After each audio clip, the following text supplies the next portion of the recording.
В Абхазии готовится акция памяти «Защитники Апсны» по примеру движения «Бессмертный полк».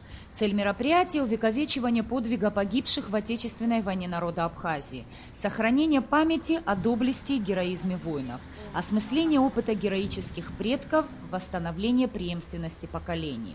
А главное – возвращение чувства сопричастности к истории Апсны. Организаторы убеждены, в Абхазии необходимо увековечить именно тех, кто принес нашему народу победу.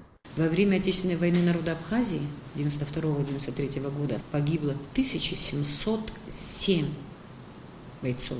Эти 1707 фотографий мы аккумулируем здесь и потом с ними работаем. При исполнении служебных обязанностей в Гале, в Гальском районе и в других местах погибло 371 человек.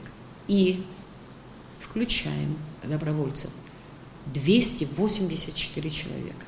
Подготовительные работы начались месяц назад. Создан оргкомитет, в который вошли представители Министерства обороны, культуры и историко-культурного наследия, Музея боевой славы. Возглавил оргкомитет вице-президент Виталий Габния. Инициаторы и основные организаторы акции «Защитники Апсны» – Ассоциация женщин-инвалидов, участниц Отечественной войны народа Абхазии. Убедительная просьба к населению Абхазии, ко всем гражданам.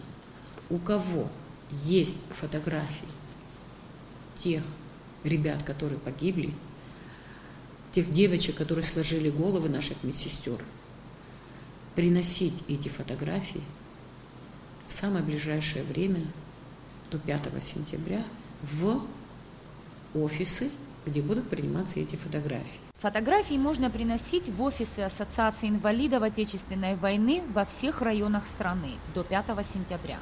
В Сухуми фото принимаются в Ассоциации женщин-инвалидов, участниц Отечественной войны народа Абхазии. В этом году акция пройдет в республике впервые, и организаторы надеются, что в будущем памятное мероприятие расширит свой формат.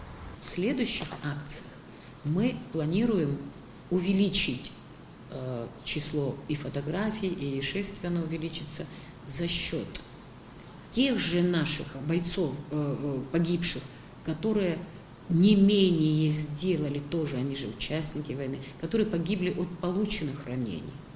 Разве мало после войны погибло от того, что ранены были, заболевания были? Они защитники Апсны, и их, это уже в будущем, мы на будущий год планируем тоже в эту акцию включить. Нисфарш Батимур Гогохи, Абхазское телевидение.